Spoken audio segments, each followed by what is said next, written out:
My name is Kinsley Sinclair, and I was 34 years old the morning my biological family drove 3 hours through the hills to sell a high-value ranch they didn't know I already legally owned. But this story truly begins 9 long years before that morning, on my 25th birthday, with a single phone call from my mother. She was calling to inform me, in her casual, offhand tone, that they couldn't make it to my birthday dinner after all. My entire life, I was labeled the strong one, while my younger sister, Sloane, was always the delicate child who desperately needed them. On that 25th birthday, sitting alone in a small apartment, I finally believed the cold truth of what that label meant. So, I packed a single duffel bag and left my hometown for good. What I did the morning of that cancelled birthday, and the 8 grueling years I spent rebuilding a half-dead ranch 3 hours away from anyone who shared my last name, is the part none of them ever saw coming. These days, my mornings begin at 4:30 a.m. in the freezing dark, with frost clinging to the wooden fence rails and 40 horses waiting for me in the pastures. I run a premier boarding, training, and equine rescue operation out in the Eastern Hills, 200 acres of thriving land, a dedicated rescue program on the back 40, and an exclusive client waiting list 11 names deep. People drive past our carved wooden entrance sign and naturally assume I inherited all of this wealth and security. I didn't. I built every single square foot of it with my own 2 hands, a borrowed rusty truck, and a stubborn, unyielding work ethic that scared off most men who crossed my path. Casey, my 19-year-old apprentice, is already better with a nervous yearling than I was at 30.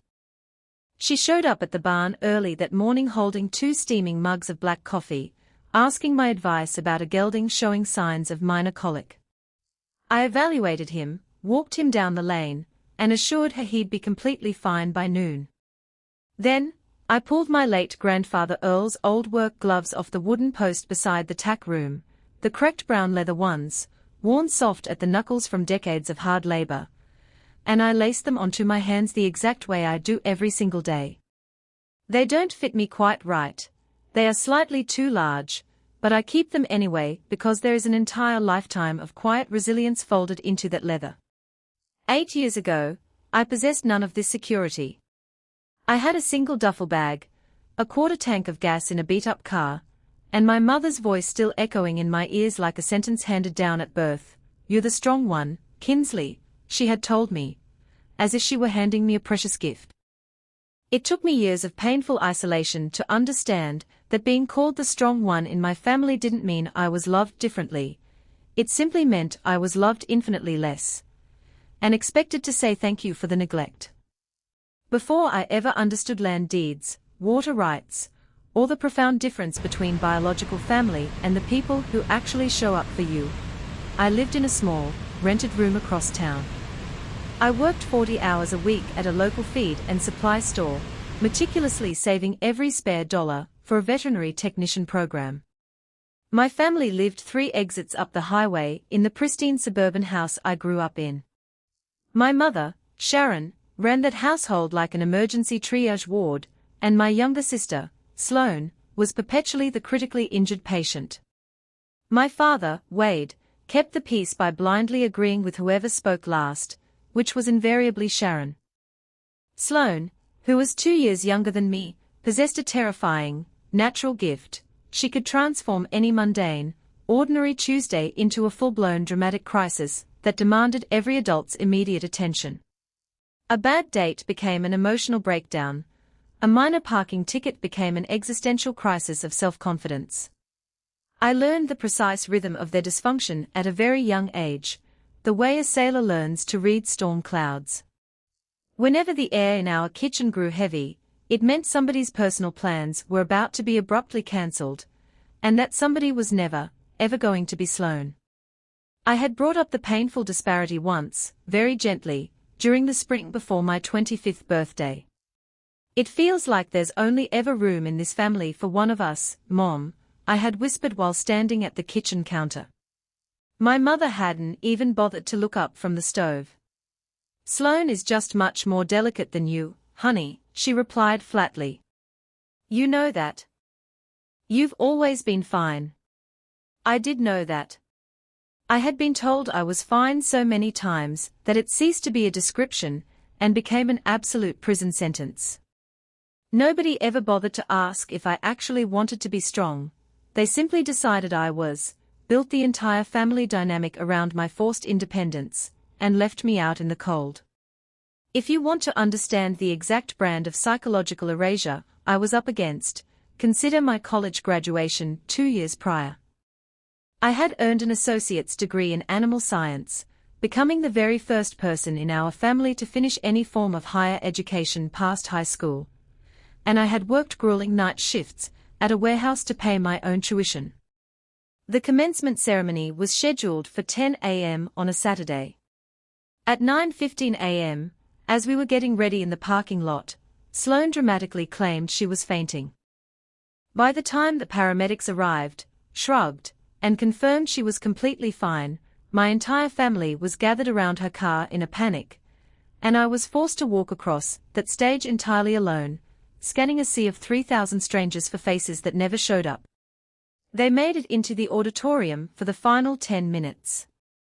My mother immediately took a photo of Sloane recovering in a chair and posted it to social media long before she ever took a single photo of me in my cap and gown.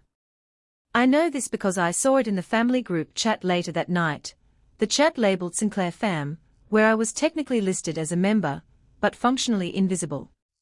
There were 41 dramatic messages expressing concern for Sloane's minor scare, and exactly 2 messages acknowledging my degree, both simple, automated thumbs-up emojis from my father. I muted the chat that night, but I didn't leave it. Scapegoats stay in those spaces, because a tragic part of you keeps waiting for the one mythical day where they finally see you. You hold onto every almost like a hook buried deep in your mouth. At 25, I was 2 weeks away from the final almost that would cut the line forever. I planned my 25th birthday dinner with clinical precision, trying to diffuse any potential family drama before it could start. I reserved a small private room at a nice local steakhouse, booked 8 seats, and paid a non-refundable $100 deposit out of my own modest savings. I didn't ask a single person to contribute money, nor did I ask anyone to help organize it. All I requested was that my parents and sister show up on a Saturday evening at 7 p.m. I drove to my parents' house on a Tuesday afternoon to deliver the invitation in person, because a text message felt far too easy for them to ignore. My mother was sitting at the dining table surrounded by her checkbook and a thick stack of Sloane's unpaid credit card bills. "It's my 25th birthday dinner this Saturday, Mom," I said clearly. "Just a simple dinner at 7. I've covered the entire cost." She offered a brief, distracted nod, the way a person nods at an annoying stranger. My father chimed in from the doorway that it sounded lovely. And then, because I had learned to read the underlying tension in that house, I asked the fatal question, "Is there anything already scheduled for Saturday that I should know about?" My mother capped her pen, looked me straight in the eyes, and said, "We can really only show up for one of you at a time, Kinsley. You understand how things are." I didn't understand. I had never understood. But I swallowed the lump in my throat and said yes anyway, because saying no had never once changed the outcome in that house and had always cost me more emotionally. I drove back to my rented room and foolishly convinced myself that the cash deposit guaranteed their presence. I let myself imagine a full table, a small cake, and my mother lifting a glass to toast me just once. The first warning text arrived on Thursday evening. Sloane posted in the family group chat, "Feeling really off lately, so scared." My mother responded in less than 90 seconds with overwhelming concern. I had never once received a 90-second response from my mother in my entire life. By Friday afternoon, Sloane's feeling off had escalated into a full-blown emotional crisis. Accompanied by a brand new announcement, Sloane's boyfriend had just proposed to her, and they urgently wanted to host an impromptu engagement dinner on Saturday at 7 p.m. The exact date, time, and restaurant slot I had reserved weeks prior. I called my sister directly, keeping my voice entirely calm. Sloane, Saturday at 7 is my birthday dinner. You know that. I put a deposit down. There was a long, calculated pause on the line before Sloane offered a soft, breathless whimper. I honestly didn't realize, Kins. I'm just so anxious with all this engagement stress. Can't we just combine the two dinners into one big party for me? She wanted to fold my 25th birthday into her engagement party like a cheap paper napkin beneath a heavy plate. I told her no, calmly and firmly. Then I called my mother to lay out the obvious solution. Same restaurant chain, different evening for the engagement party, an easy fix. My mother listened silently, and then uttered the sentence that proved Saturday was already lost. Sloane is in a very fragile emotional place right now, Kinsley. Can't you just be flexible for once? You're so remarkably good at being flexible. Flexible, the convenient alias for the daughter who is expected to take the hit. The official cancellation call came on Saturday at noon, exactly 7 hours before my reservation. My mother's voice was warm, polished, and thoroughly rehearsed over the phone. Honey, we are going to host Sloane's engagement celebration tonight instead. We knew you'd be completely fine with it, being so strong. We will celebrate your birthday another time, I promise. Another time, the eternal promise that never possesses a calendar date. I stood in my small kitchen, watching a square of afternoon sunlight slowly move across the linoleum, and asked the only real question left in my heart. Why is it always me who has to give up everything, Mom? She didn't say it with malicious hatred. She said it with gentle, patronizing condescension, as if explaining basic arithmetic to a child. Because you're the strong one, Kinsley. Sloane is the one who actually needs us. There it was. The absolute architecture of my entire childhood summarized in 11 words. I didn't scream. I didn't shed a tear. I simply said okay, and meant a vastly different okay than the one she heard. I called the steakhouse, cancelled my reservation, and told them to keep the deposit. Then, I pulled my canvas duffel bag out of the closet and began packing my belongings slowly and methodically, 2 pairs of work jeans, my heavy boots, and my small cash savings box. I didn't have a fully formed business plan, but I had a clear direction. 3 hours east, far past the county line, lived a man who had never once cancelled a promise to me in 25 years, my grandfather Earl, my mother's estranged father. A man she had quietly written off years ago, as a stubborn, crusty failure living on an unprofitable piece of land. I climbed into my car at 4 p.m., with a quarter tank of gas, and my entire life packed into the back seat, driving toward the only human being who had ever truly shown up for me. I called Earl from a payphone outside the county line. He picked up on the second ring, an act of instant love to someone accustomed to 90-second waits that never came. Grandpa, it's Kinsley, I whispered into the receiver. Can I come stay with you for a while? He didn't ask a single probing question, he didn't demand an explanation. He simply said, the front door is unlocked, kid. There's fresh stew on the stove. I hung up the phone and stood in the cold wind under the gas station lights, allowing myself to feel, for the very first time, the crushing weight of how exhausted I was from auditioning for my own family's love. I pulled into Earl's driveway shortly after midnight. My headlights swept across a sagging wooden barn, a fence line missing half its rails, and a bright porch light he had left burning for me. He was sitting on the wooden steps wearing a heavy flannel coat, 71 years old, holding a thermos and an extra mug. He didn't offer a dramatic hug.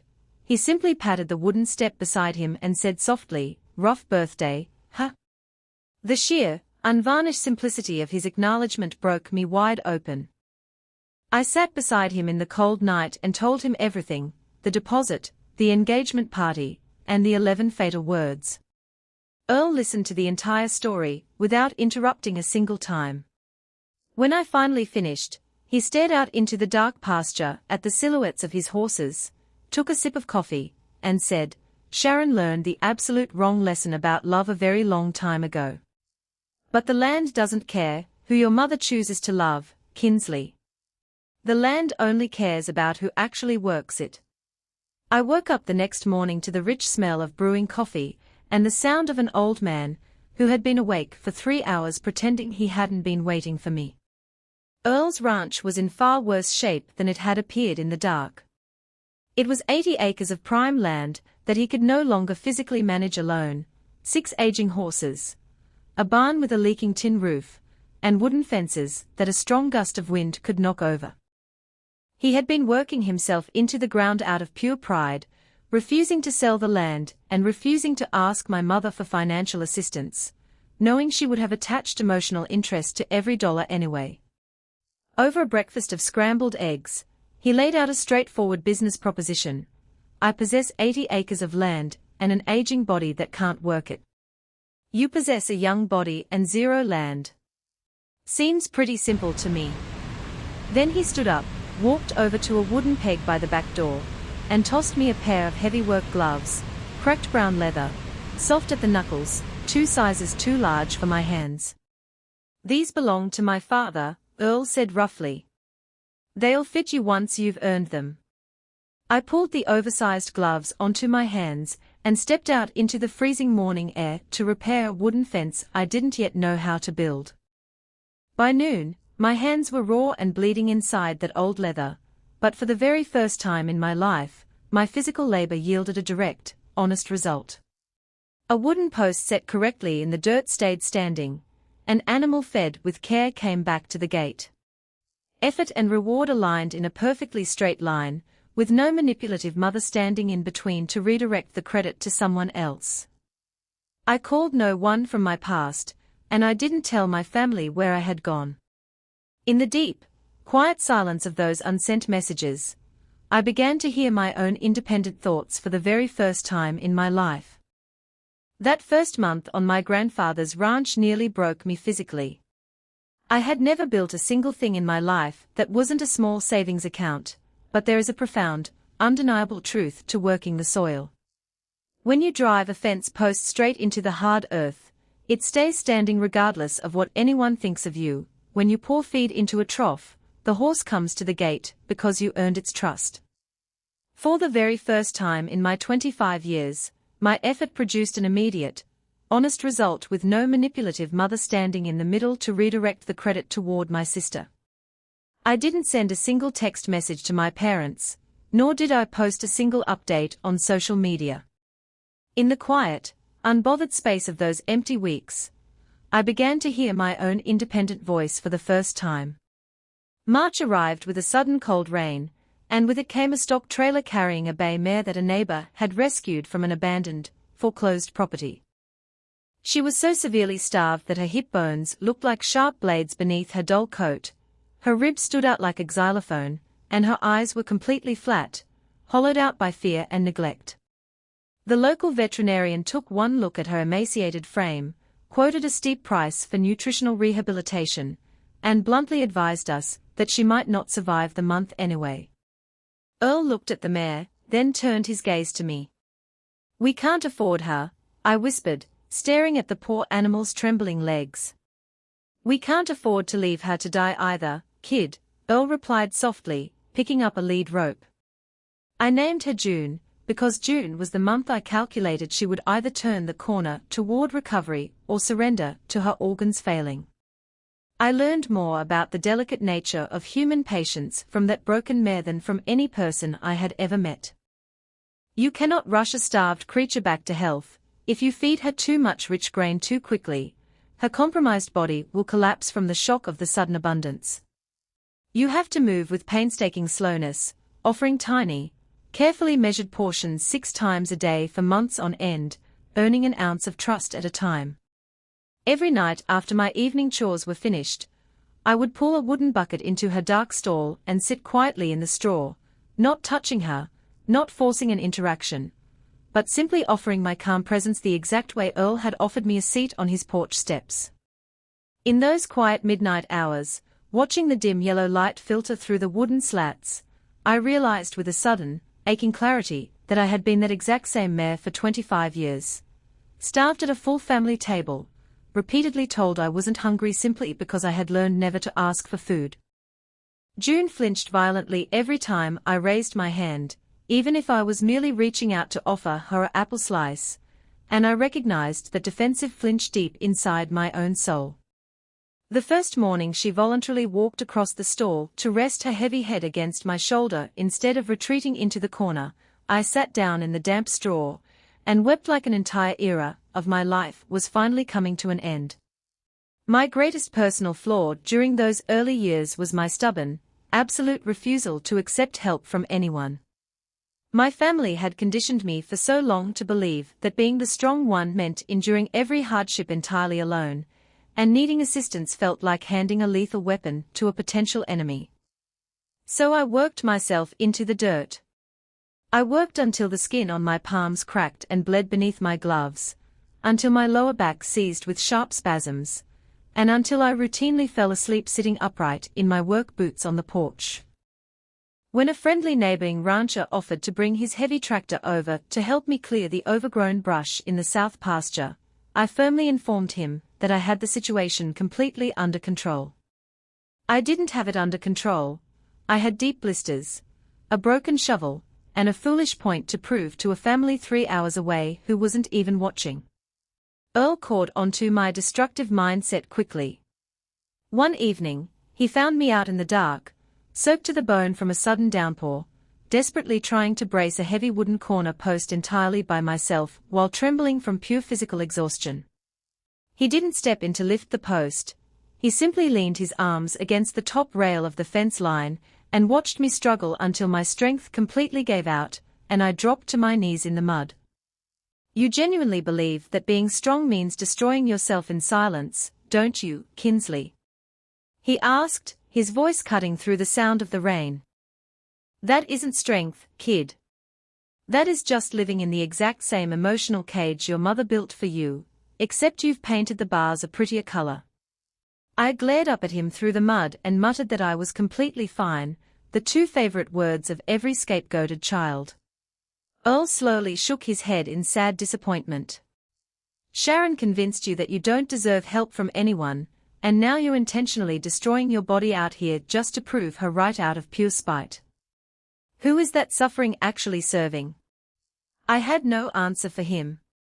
I went to bed that night in a quiet rage, which is usually the exact sound of a truth breaking through a person's defensive armor.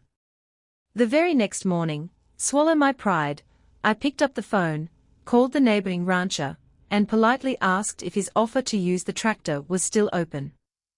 The entire south pasture was cleared in less than 6 hours. The rancher stayed for a warm cup of coffee on the porch afterward, and I learned a vital lesson. Allowing good people to support you doesn't drain your personal strength. It actually builds the foundation to sustain it. By the end of my first year on the ranch, the tide began to turn in our favor. Our very first commercial horseboarding client was a local woman named Dell, who kept a retired barrel racing horse, paid her monthly bill 3 days early every single time, and recommended our facilities to her circle of friends. Good, honest work possesses a wonderful, magnetic quality. If you do it right, maintain high standards, and treat animals with genuine care, the reputation multiplies organically. June had fully recovered by the following autumn. Her coat was sleek, dark, and glossy, her weight was perfectly restored, and the hollow, dead look had completely vanished from her eyes. Local horse owners who had witnessed her miraculous transformation when she first stepped off that rescue trailer began bringing me their most difficult, traumatized animals, the horses that bit, the ones that bolted at the slightest noise, and the ones that high-priced trainers down the road had officially given up on. I was extraordinarily good with those broken horses. I had spent my entire life studying how a living creature learns to expect the absolute worst from its environment, and how, through consistent, gentle, and unyielding proof, it can gradually learn to expect something better. Earl began introducing me to local feed store owners, veterinarians, and neighboring ranchers, as my granddaughter, who runs the entire operation. The very first time those words left his mouth in public, I had to immediately turn around and pretend to inspect a saddle latch so he wouldn't see the tears welling up in my eyes. Runs the operation, not visits, not helps out, but runs it. I was 26 years old, my hands were rough and calloused, my body was thoroughly exhausted at the end of every day, but I was happier, calmer, and more secure than I had ever been for a single second inside my mother's pristine house. The horses didn't care if my sister was delicate, the fence rails didn't care if I was the favorite daughter.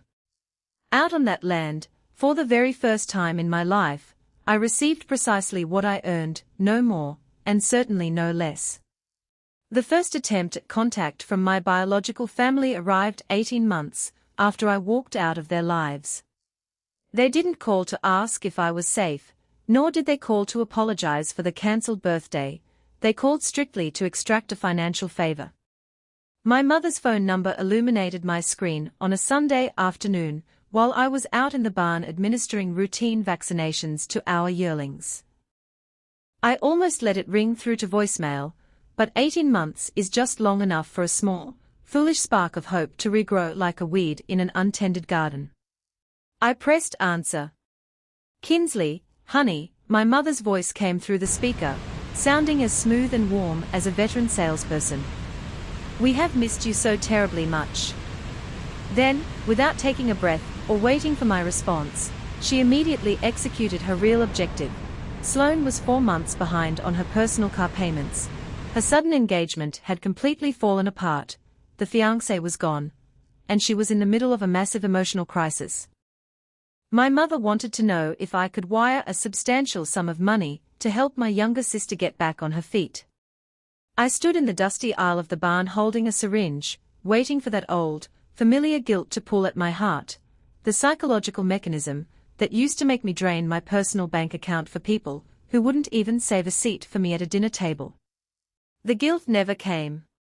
Something fundamental inside my spirit had permanently healed over while I was busy building a life. "How exactly did you obtain my new phone number, Mom?" I asked, my voice completely flat and unbothered. A brief, awkward pause echoed over the line. "Sloane managed to find your business details online," she admitted softly. "Your little ranch has a website now." So that was the cold reality. I was not a lost daughter they had grieved for. I was simply a financial line item they had managed to relocate on a spreadsheet. I informed my mother calmly that I was entirely unable to assist Sloane financially, and I requested that she never call my number again regarding money. Her tone instantly shifted from fake warmth to sharp, weaponized indignance. "After every single thing this family did to raise you." I hung up the phone before she could finish the sentence I had heard 10,000 times in my childhood. The truth of their intentions hit me with terrifying clarity 2 years later, through a text message sent by my cousin Maddie, the single person in my extended family who had ever treated me with genuine kindness. Maddie sent me a message reading, "You urgently need to see this screen capture." Attached was a screenshot from a secondary family group chat, a new chat that my parents had created specifically to exclude me. My mother had typed out a message to the family, "When Dad eventually passes away, the ranch land is going to be worth an absolute fortune now that someone has put in the hard labor to clean it up and build modern facilities.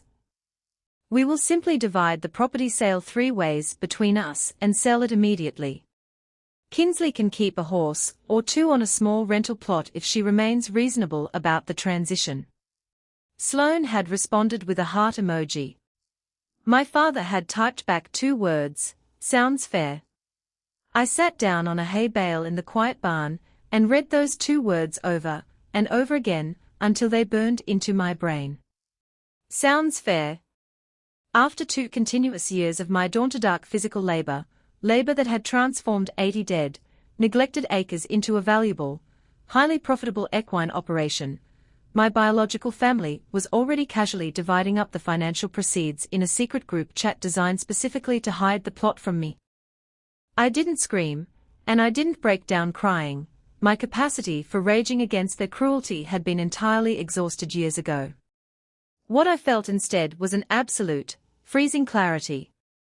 They were never going to change, but more importantly, they were already counting unearned money built directly on my broken back, fully confident that I would meekly surrender when the time came. I showed the screenshot directly to Earl that evening. He read the text messages slowly, his jaw tightening as he absorbed his daughter's greed. He didn't offer a pathetic defense for her, which I will always respect him for. He simply set his reading glasses on the table and looked at me with an expression of quiet, unshakable resolve. "They are actively planning to sell what they naively believe belongs to me, kid," he said softly. "Let them keep planning." He patted my shoulder and added, "This land is going to belong entirely to you, Kinsley. You are the only person who ever bled for this soil." I brushed his words off at the time as the sentimental comfort of an old man, having learned never to rely on verbal promises from anyone carrying the Sinclair name. So I tucked the screenshot away in a safe place and returned to my work, determined to build my business so large and legally sound that no family betrayal could ever tear it down. Over the next 3 years, my life transformed completely. I secured a small commercial operating loan in my own name, pouring the capital into constructing a state-of-the-art horse barn, an indoor riding arena, and expanded boarding paddocks. I completed advanced professional certifications, filling the wall above my desk with official credentials. June's very first foal, a magnificent, perfectly built bay colt, sold at an auction for $11,000 to a premier competition barn, proving that her bloodline possessed tremendous value. I framed that first bill of sale and hung it directly beside my professional certificates, not out of financial pride, but as irrefutable physical proof that the horse nobody wanted, trained by the daughter nobody valued, had become the absolute cornerstone of a thriving enterprise. By my 6th year on the ranch, I realized one quiet evening while leaning against the arena fence holding a mug of tea that I was profoundly, deeply happy. I had built a real community, a dedicated apprentice named Casey, loyal boarding clients who had become true friends, a respected local veterinarian named Tom who looked at me with deep admiration, and my grandfather Earl, who sat proudly in a folding chair every morning watching his land thrive. The storm finally arrived during the spring of my 7th year on the ranch, when Earl's health suddenly failed. His heart simply gave out under the weight of his age. The doctors gently informed us that he had suffered a quiet cardiac event, a warning sign that his time was rapidly short. I immediately restructured my entire work schedule, handing daily operations to Casey, so I could spend every remaining moment caring for him in the house. News of his declining health traveled fast, and within 3 days, my mother called my phone, not out of genuine maternal concern, but fishing for specific details regarding his estate. "We just want to be there to support Dad during his final days, Kinsley," she claimed over the phone, the exact same woman who hadn't driven 3 hours to visit her father in 7 long years. Suddenly, the family that had agreed it was fair to sell his land the second he died couldn't wait to stand beside his deathbed. Earl overheard the phone call from his armchair in the living room and offered a small, knowing smirk. "Let them come, Kinsley," he whispered weakly. "Let them show their entire hand. It is infinitely easier to defeat greedy people once they have laid all their cards out on the table." So I set a date, prepared the guest rooms, and waited. They arrived in my mother's spotless luxury sedan, Sharon, Wade, and Sloane. The very first thing my mother did when she stepped out of the car was not rush inside to hug her dying father. She stood in the driveway and meticulously surveyed the land, her eyes wide as she took in the new indoor arena, the full boarding barns, the luxury horse trailers bearing the ranch logo, and the pristine white fence lines. I watched her recalculate the 3-way property split in her head in real time, her eyes gleaming with visible dollar signs. Sloane stepped out next, now 32 years old, sweeping toward me with open arms and dramatic affection. "Kinsley. Oh my goodness, look at you out here living such a rugged life." She hugged me. I stood completely still and let her perform. My father stepped out last, hanging back near the car, offering me a weak, hesitant nod that tried to pass for an apology but lacked any real spine. They went inside to visit Earl, performing dramatic filial devotion for 20 minutes before my mother systematically launched into her real inquiry. How many acres was the property officially? Was the equine business generating high profits? Had Earl updated his legal will recently considering his failing health? Sharon asked every predatory question in the soothing voice people reserve for the dying. Earl, resting against his pillows, answered every single inquiry with the exact same 3 words, "Ask Kinsley." It drove my mother completely insane. She had traveled 3 hours to assess an inheritance, only to be repeatedly redirected to the daughter she had thrown away like trash. During dinner that evening, my mother attempted a new emotional angle. "We have all been so terribly worried about you living out here all alone, Kinsley." "I am not alone, Mom," I replied calmly, passing the roasted potatoes across the table. "I have built a wonderful life, a thriving business, and a real family out here." For the very first time in my 34 years of life, sitting at a dinner table with my biological family, I felt zero anxiety. My hands were completely steady, my heart was perfectly calm, and I was no longer waiting for the floor to drop out from beneath my feet. They departed 2 days later, entirely convinced that Earl owned the land outright, that the property would pass through his will upon his death, and that they would easily execute their 3-way land sale and divide the millions. What they failed to investigate, because they had never once considered me intelligent or capable enough to outsmart them, was the legal reality Earl revealed to me the night after they drove away.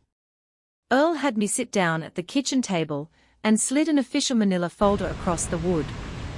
Inside was a certified land deed. The entire 200 acres, the residential house, the commercial barns, and the water rights had been legally transferred into my name, officially recorded at the county courthouse, and dated 3 full years prior. I executed this transfer the exact week you showed me that disgusting group text screenshot, Kinsley, Earl told me, his eyes glowing with fierce pride.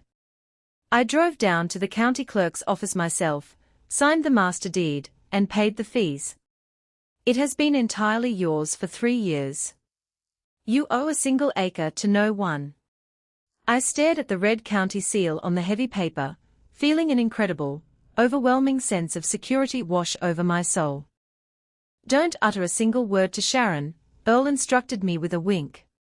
"Let her continue planning her elaborate property split.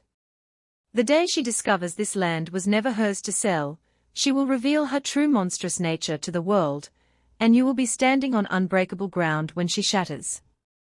Earl passed away peacefully 9 days later in his sleep, with the bedroom window open to the cool morning air and the sound of the horses nickering in the pasture.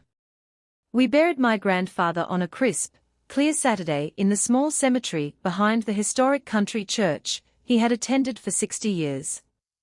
Half the county attended the service, ranchers he had assisted, neighbors who respected him, and clients who adored our facility. My biological family attended as well, wearing expensive black attire, dramatically wiping away fake tears, and accepting condolences from strangers for a man they had completely neglected in life. I watched my mother actively work the crowd at her own father's funeral, as if it were a high society networking event. I stood beside the grave wearing my grandfather's cracked brown leather work gloves, my eyes dry and clear, because I had done my genuine grieving at his bedside during 6 honest, loving weeks, and I had zero desire to participate in their public theater.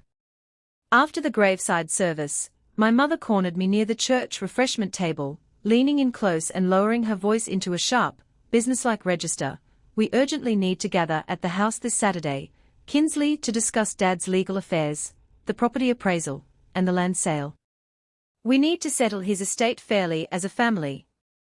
There it was, the dead wasn't even cold in the soil, and her immediate focus was liquidating his life's work. "You are completely right, Mom," I replied with an icy, calm smile. "Let's settle it once and for all. Drive out to the ranch this Saturday at 11 o'clock. Bring whoever you need to bring." My mother offered a satisfied, victorious smile, completely mistaking my absolute calm for spineless compliance, exactly as she had done my entire life. "Wonderful," she cooed. "I will bring the commercial real estate broker with us." Saturday arrived under a brilliant, sunlit Texas sky. I pulled on my grandfather's leather work gloves out of habit, then took them off and placed them neatly on the wooden post by the barn, where he would have wanted them to rest. My mother had prepared for what she believed was a major financial closing. She pulled up the long gravel driveway at 11 a.m. sharp in her pristine sedan, accompanied by a sharp-suited commercial real estate broker named Paula holding a thick leather portfolio, with my father and sister Sloane trailing behind in a second car. My mother stepped out of the vehicle wearing high heels that sank directly into the gravel, immediately scanning the 200 acres with the greedy satisfaction of a person about to liquidate a major asset. What she didn't expect was that my front lawn was filled with 30 local ranchers, boarding clients, my apprentice Casey, my veterinarian Tom, and Earl's personal estate attorney, Harlan Pratt, who stood quietly near the porch steps holding a thick file of his own. My mother, completely ignoring the crowd of local mourners who had gathered for a memorial lunch, tapped her glass with a pen and called for everyone's attention with a loud, theatrical voice. "Thank you all so much for coming to honor my dear father today. This land meant the world to him, and our family has made the formal decision to sell the entire ranch to reputable developers who will honor his memory. Paula here will be handling the commercial listing. And please don't worry about Kinsley. Our family will ensure she is well taken care of with a small rental plot." She smiled grandly at the crowd, expecting applause for her generosity. A heavy, uncomfortable silence fell over the 30 local ranchers, who knew precisely who owned the soil they were standing on. I set my coffee cup down on the porch railing and stepped down the wooden stairs, my voice carrying crystal clear across the quiet lawn. "Actually, Mom, the ranch isn't yours to sell. You don't own a single inch of this dirt."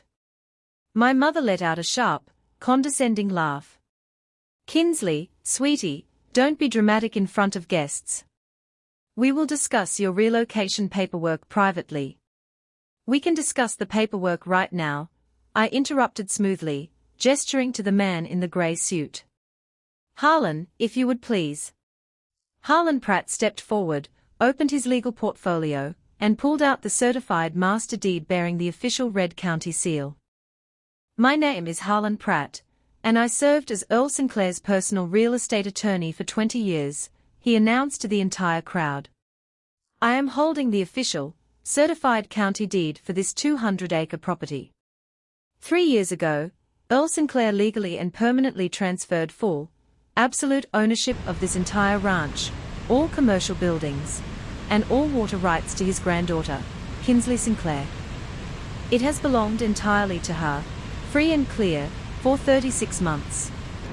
There is no property in Earl's estate to sell, and there is zero inheritance for anyone else to divide." An absolute, crushing silence descended over the lawn. The commercial real estate broker slowly closed her leather portfolio with a quiet snap, looking deeply embarrassed. My father's mouth hung wide open in total shock. And my mother's face did something I had never seen it do in 34 years, her artificial, polished mask completely cracked, revealing pure, unadulterated, monstrous rage beneath. "That is legally impossible." Sharon screamed, her voice losing all its social refinement, echoing across the quiet pastures. "He was an old, confused man. You manipulated a dying man into stealing my sisters and my inheritance. He executed this transfer 3 full years ago, when he was in perfect mental health, Mrs. Sinclair," Harlan replied with chilling professional calm. "He walked into the county clerk's office himself and signed the transfer. The land belongs entirely to Kinsley." I stepped closer to my mother, looking her straight in the eyes, my voice remarkably quiet, steady, and unbreakable. "You sat in your kitchen on my 25th birthday, and told me that you could only ever show up for one of your daughters. You chose Sloane, and you threw me away like garbage because you claimed I was the strong one who didn't need anything. Well, Grandpa showed up for me on paper, permanently. Try and cancel that reservation, Mom." My biological family completely unraveled right there on my front lawn in front of 30 local witnesses. My mother exploded into a hysterical, screaming tirade, accusing me of being an ungrateful thief who had stolen Sloane's financial future. Sloane, realizing her unearned payday had vanished into thin air, instantly launched into her rehearsed dramatic act, clutching her chest, weeping loudly, and claiming she was having a severe panic attack. But for the very first time in her life, not a single person moved to comfort her. The neighboring ranchers simply stared at her with complete disgust. My father, realizing the monumental tragedy of his life's choices, took a hesitant step toward me away from my mother, tears streaming down his face, whispering, "Kinsley, please. I should have come to your birthday party 9 years ago. I am so sorry." I looked at him with profound pity, as he instinctively took a step back toward my screaming mother's side, realizing that even at the very end, he lacked the spine to stand on his own. "I am not going to scream at you, and I am not going to fight you in a courtroom," I told them, my voice carrying an absolute authority that silenced the lawn. "You forced me to become the strong one my entire life, and today, I am using that strength to permanently remove you from my world. You are going to get into your cars, you are going to drive 3 hours back to your town, and you are never going to set foot on my land or contact my business again." I personally walked them down the long gravel driveway toward the main gate, past the state-of-the-art riding arena, past the fully occupied boarding barns, and past June grazing peacefully in the green pasture. I opened the heavy iron gate, stood beside it, and watched in quiet victory as the real estate broker drove away first with an apologetic nod, followed by my father, my sobbing sister, and my utterly defeated mother.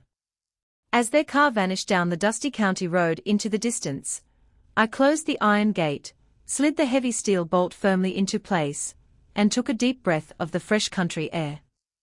I had survived their emotional abandonment, built an unbreakable empire out of 80 dead acres, and finally closed the gate on my past forever.